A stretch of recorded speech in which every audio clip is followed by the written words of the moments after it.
ఈ నెల 28, 29 తేదీల్లో అనగా మార్చి 28, 29 తేదీల్లో దేశవ్యాప్తంగా ఉద్యోగులు, కార్మికులు, వ్యవసాయ కార్మికులు, రైతులు, అన్ని వర్గాల ప్రజల మద్దతుతోటి 2 రోజుల పాటు దేశవ్యాప్తమైనటువంటి సమ్మె, అలాగే కొన్ని రాష్ట్రాల్లో హర్తాల్ నిర్వహించబోతా ఉన్నారు.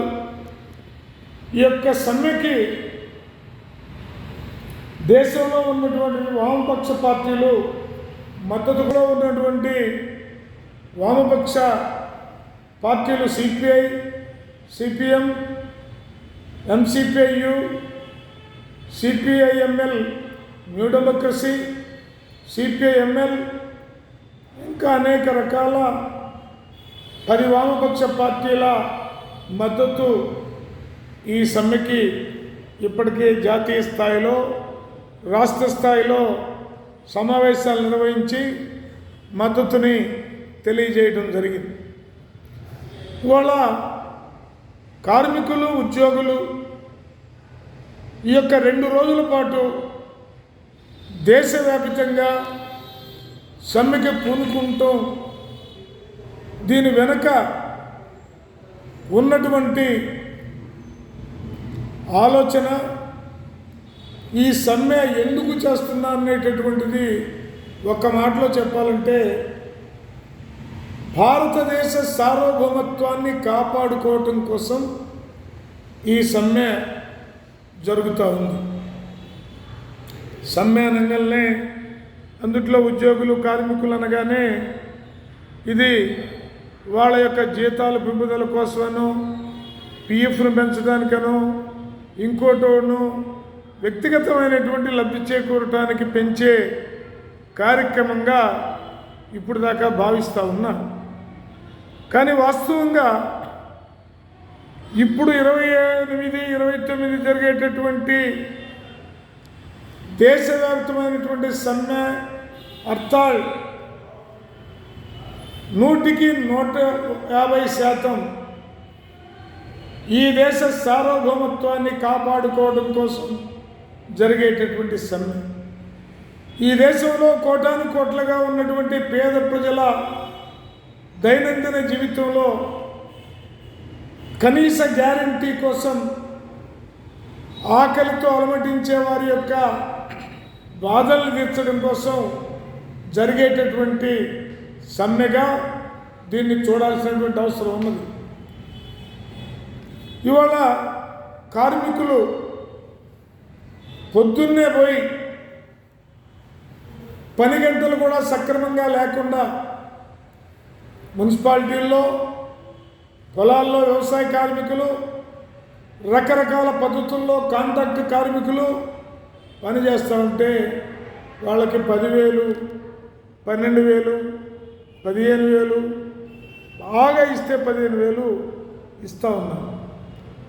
కానీ ఇవాళ ఈ సమ్మెలో పాల్గొనేటటువంటి సంఘాల నాయకులు, కార్యకర్తలు కనీస వేతనం 25,000 రూపాయలు ఉండాలని చెప్పేసి కోరుతూ ఉన్నారు. అలాగే ఈ దేశంలో గతంలో అనేక పోరాటాలు చేసి, అనేక విప్లవాత్మకమైనటువంటి ఉద్యమాలు నడిపి దేశవ్యాప్తంగా వీరోచితమైనటువంటి పోరాటాలు నడిపి 42 కార్మిక, ఉద్యోగ,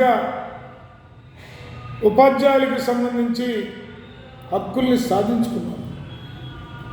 కానీ ఇవాళ నరేంద్ర మోడీ అధికారంలోకి వచ్చిన తర్వాత 42 లేబర్ చట్టాలని 4 లేబర్ కోడ్లుగా విభజించి మొత్తం కార్మిక వర్గాన్ని, ఉద్యోగ వర్గాన్ని, అసలు మొత్తంగా పారిశ్రామిక రంగాన్ని నిర్వీర్యం చేసే పద్ధతుల్లో ఇవాళ నరేంద్ర మోడీ సర్కార్ వ్యవహరిస్తూ ఉన్నది. అందువల్ల 42 కార్మిక చట్టాలని రద్దు చేసి 4 లేబర్ కోడ్లు ప్రవేశపెట్టడాన్ని ఈ సమ్మె సందర్భంగా వ్యతిరేకించడం ఈ సమ్మెలో మరో ప్రధానమైన అంశం. 4 లేబర్ కోడ్లను వ్యతిరేకిస్తూ ఈ 2 రోజుల పాటు కార్మికులు, ఉద్యోగులు పెద్ద ఎత్తున ఆందోళన కార్యక్రమాల్లో పాల్గొనబోతూ ఉన్నారు. అలాగే మన ఆంధ్రప్రదేశ్కి సంబంధించి విశాఖ ఉక్కు ఆంధ్రుల హక్కు అని పెద్ద ఎత్తున నినదించి ధర్నాలు, ఊరేగింపులే కాకుండా 32 మంది విద్యార్థులు ఆత్మ బలిదానం గావించి 72 మంది సిపిఐ, సిపిఎం, ఇతర వామపక్ష పార్టీల ఎమ్మెల్యేలు, ఎంపీలు రాజీనామా చేస్తే అంతటితో కూడా ఆగకుండా రాయలసీమ, ఉత్తరాంధ్ర, తెలంగాణ, కోస్తాంధ్ర అన్ని ప్రాంతాల వాళ్ళు ప్రాంతాలకు అతీతంగా విశాఖ ఉక్కు ఆంధ్రుల హక్కుని పెద్ద ఎత్తున నినదిస్తూ లాఠీలు విరిగినా, జైళ్లలో కుక్కినా విశాఖ ఉక్కు సాధించేంత వరకు వీరోచితమైనటువంటి పోరాటాన్ని కొనసాగించడం అనేది జరిగింది. పెద్ద ఎత్తున ఉద్యమాలు జరిగినాయి. ఫలితంగా విశాఖ ఉక్కు నిర్మించడానికి ఆనాటి నెహ్రూ ప్రభుత్వం పూనుకోవడం అనేది జరిగింది.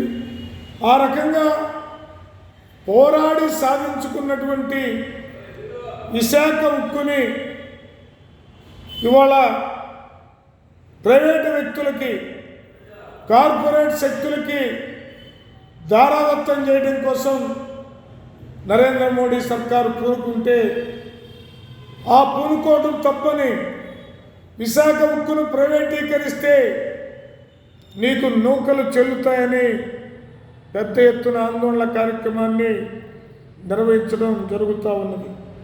విశాఖలో నేటికి కూడా ఉద్యమం జరుగుతూనే ఉన్నది. అలాగే 27, 28 తేదీల్లో 28, 29 తేదీల్లో జరిగే సమ్మెలో ఇదొక ప్రధానమైనటువంటి అంశంగా గుర్తించాల్సిన అవసరం ఇవాళ ఉన్నది. అలాగే అత్యంత నిరాదరణకి, అత్యంత శ్రమ దోపిడీకి గురవుతూ ప్రజలకు అందుబాటులో ఉంటూ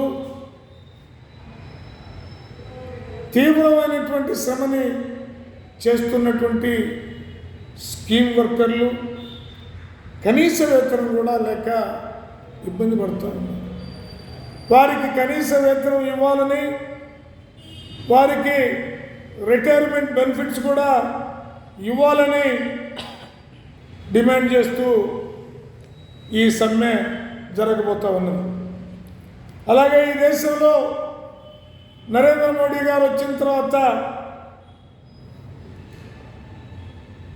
ధనవంతులు మరింత కుబేరులయ్యారు, పేదలు మరింత అధపాతాళానికి కూరుకొని పోయారు. అందుకని ఆదాయపు పన్నుకి అర్హత లేనటువంటి వాళ్ళందరికీ, అంటే బిలో పావర్టీ లైన్లో ఉన్నటువంటి వాళ్ళందరికీ కుటుంబానికి 7,500 రూపాయలు అందించి ఆదుకోవాలని ఈ సమ్మె సందర్భంగా ఎలుగెత్తి చాటబోతూ ఉన్నాం. అలాగే పెట్రోల్, డీజిల్ ఛార్జీలు రోజు రోజుకి పెరిగిపోతూ ఉన్నాయి. ఫలితంగా నిత్య జీవితావసర సరుకుల ధరలు పెరిగిపోతూ ఉన్నాయి. ఇది అనేక రూపాల్లో ఆందోళన చేసిన నరేంద్ర మోడీ ప్రభుత్వం చెవిటి మాను శంఖం ఊదినట్టుగా వ్యవహరిస్తూ ఉన్నది.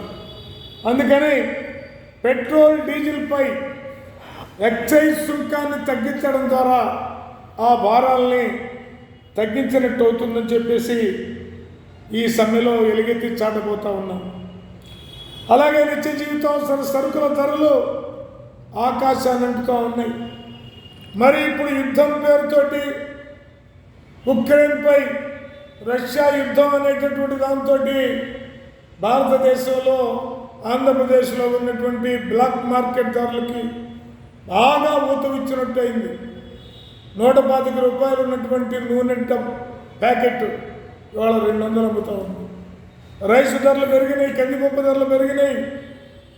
అది తిందామంటే తిండి లేదు, కొందామంటే కొరువైపోయే అనే పద్ధతుల్లో ఇవాళ ధరలు విపరీతంగా పెరిగిపోయినాయి. ఆ ధరలను నియంత్రించాలని ఈ సమ్మె సందర్భంగా చెప్తా ఉన్నాను. అలాగే ఇవాళ అనేక సందర్భాల్లో అనేక రూపాల్లో దగాపడినటువంటి వాటిల్లో వ్యవసాయ రంగం, విద్యారంగం, ఆరోగ్యం, ఇతర అనేక రకాలైనటువంటి రంగాలకి తీవ్రమైన నిర్లక్ష్యం ఎదురవుతుంది. పంట పండించిన రైతు పంట అమ్ముకోలేక ఇవాళ ఆత్మహత్యల పాలయ్యేటటువంటి పరిస్థితి ఒకవైపున కనపడతాం.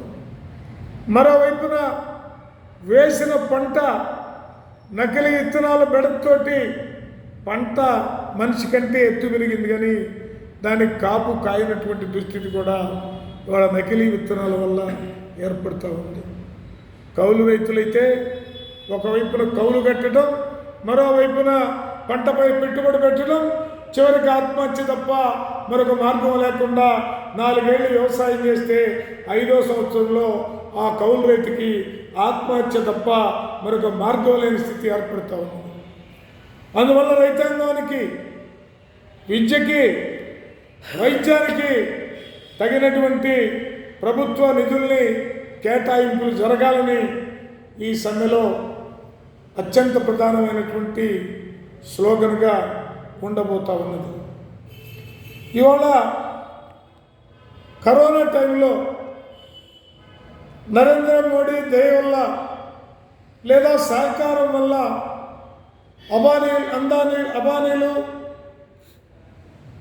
అంబానీలు, అదానీలు, ఇంకా ఈ దేశంలో 1%గా ఉన్నటువంటి గుత్త కోటీశ్వరుల సంపద ఆకాశ హార్మయాల్ని తాకుతా ఉంది. ఇవాళ ఆ ధనవంతుల పైన సంపద పన్ను వేసి ఆ ట్యాక్స్ని దేశ ఆర్థిక వ్యవస్థని పరిపుష్టం చేయడం కోసం ఉపయోగించాలని వాళ్ళు డిమాండ్ చేస్తూ ఉన్నాం. అలాగే contract outsourcing, part time, time scale, daily wage, ఇలా అనేక రంగాల్లో ఉన్నటువంటి ఉద్యోగులకు కనీస సమాన పనికి సమాన వేతనం చెల్లించాలని, వాళ్ళని రెగ్యులరైజ్ చేయాలని డిమాండ్ చేస్తూ ఉన్నాం. అలాగే వారికి పెన్షన్ సౌకర్యం కూడా కల్పించాలని డిమాండ్ చేస్తూ ఉన్నాం. అలాగే ఇటీవల ప్రభుత్వం, మన రాష్ట్ర ప్రభుత్వం నూతన పెన్షను చట్టాన్ని సిపిఎస్ ప్రవేశపెట్టింది. ఈ నూతన సిపిఎస్ వల్ల ఉద్యోగస్తులు మరింత నష్టపోయేటటువంటి ప్రమాదం ఉంది. కాబట్టి నూతన సిపిఎస్ని రద్దు చేసి పాత సిపిఎస్ని పునరుద్ధరించాలని ఈ సందర్భంగా డిమాండ్ చేస్తూ ఉన్నాం. అలాగే నేను ఇందాకే చెప్పినట్టు నానాటికి రైతన్న జీవితం అంధకార బంధురం అయిపోతున్నటువంటి ఈ దశలో రైతులకు కనీస గిట్టుబాటు ధర, పంట గిట్టుబాటు ధర గ్యారంటీ చట్టాన్ని రూపొందించాలి. అలాగే కౌలు రైతులకి గుర్తింపు కార్డులు ఇచ్చి ప్రతి కౌలు రైతుకి రుణ సౌకర్యం కల్పించాలనేది కూడా ఈ సమ్మెలో అత్యంత ప్రధానమైన డిమాండ్ అనేది ప్రజల దృష్టికి తీసుకొని వస్తూ ఉన్నాం. అలాగే ఉపాధి హామీ చట్టం పేరుకే ఉంది, నిధులన్నీ దారి మళ్లించడం జరిగింది. కేంద్రం మేము ఇచ్చామంటున్నారు, రాష్ట్రం కూడా ఇస్తున్నాం అంటున్నారు. కానీ వాళ్ళ నిధులన్నీ కూడా దారి మళ్లుతూ ఉన్నాయి. వ్యవసాయ కార్మికుల పొట్టలు కొట్టే పద్ధతుల్లో ఈ ప్రభుత్వాలు వ్యవహరిస్తూ ఉన్నాయి. ఇప్పుడున్నటువంటి ఈ దశలో, పనులు లేనటువంటి దశలో వ్యవసాయ కార్మికులకి పని దినాలని 100 రోజుల నుంచి 200 రోజులకి పెంచాలని డిమాండ్ చేస్తూ ఉన్నాం. ఈ సమ్మెలో అది కూడా ఒక ప్రధానమైనటువంటి డిమాండ్ అనేది గుర్తుపెట్టుకోవాల్సినటువంటి అవసరం ఉంది. అలాగే ఇటీవల కేంద్రంలో నరేంద్ర మోడీ సర్కారు అదును కోసం చూసినట్టు చూసి యూపీ ఎన్నికలు అయిపోయిన వెంటనే ఈపీఎఫ్ వడ్డీ రేటు తగ్గించడం అనేది జరిగింది. ఈ తగ్గింపు ఉద్యోగుల పట్టగొట్టడం, కార్మికుల పట్టగొట్టడం తప్ప మరొకటి కాదు. ఇంత కార్పొరేట్లకి అడుగులకు మడుగులొచ్చేటటువంటి ప్రధాని కేంద్ర ప్రభుత్వం గత మున్నెన్నడూ లేదు. అందువల్ల ఈ సమ్మె సందర్భంగా ఈపీఎఫ్ వడ్డీ రేటు 8.5% కొనసాగించాలని డిమాండ్ చేస్తూ ఇప్పటికే కార్మిక సంఘాలు సమ్మెకు సంబంధించిన సన్నాహ కార్యక్రమాలు దేశ స్థాయిలో ప్రారంభమైనవి. అలాగే లెఫ్ట్ పార్టీలు కూడా పూర్తి స్థాయి మద్దతు ఇచ్చి ఈ సమ్మెని, ఈ హర్తాల్ని జయప్రదం చేసేటటువంటి కార్యక్రమాన్ని ముందుకు తీసుకెళ్లడంలో భాగంగా ఇప్పటికే రాష్ట్రంలో రౌండ్ టేబుల్ జరిగింది. వామపక్ష పార్టీలంతా కూర్చొని ఈ యొక్క 2 రోజుల పాటు జరిగేటటువంటి మార్చి 28, 29 తేదీల్లో జరిగే ఈ సమ్మెను జయప్రదం చేయడం కోసం వామపక్ష పార్టీల కార్యకర్తలు, నాయకులందరూ కూడా ప్రత్యక్షంగా పాల్గొని జయప్రదం చేయవలసిందిగా విజ్ఞప్తి చేస్తూ ఇప్పటికే ప్రిపరేషన్ జరుగుతూ ఉంది. ఈ సందర్భంగా కేంద్ర రాష్ట్ర ప్రభుత్వాలను ఒకటే హెచ్చరిస్తూ ఉన్నాం. కార్మికులు, ఉద్యోగులు, రైతులు, వ్యవసాయ కార్మికులు మొత్తంగా మీ పాలన వల్ల ఇబ్బంది పడుతున్నటువంటి సమస్త ప్రజానీకం కన్నెర్ర చేస్తే మీ ప్రభుత్వాలు కొట్టుకుపోతాయి. రేపు 28, 29 తేదీల్లో జరిగే సమ్మె నరేంద్ర మోడీ విధానాలకు వ్యతిరేకంగా జరిగేటటువంటి సమ్మె. నరేంద్ర మోడీ ప్రభుత్వ ప్రజా వ్యతిరేక, కార్మిక వ్యతిరేక, ఉద్యోగ వ్యతిరేక విధానాల్లో ప్రతిఘటించే సమ్మె అని ఈ సందర్భంగా తెలియజేస్తా ఉంది.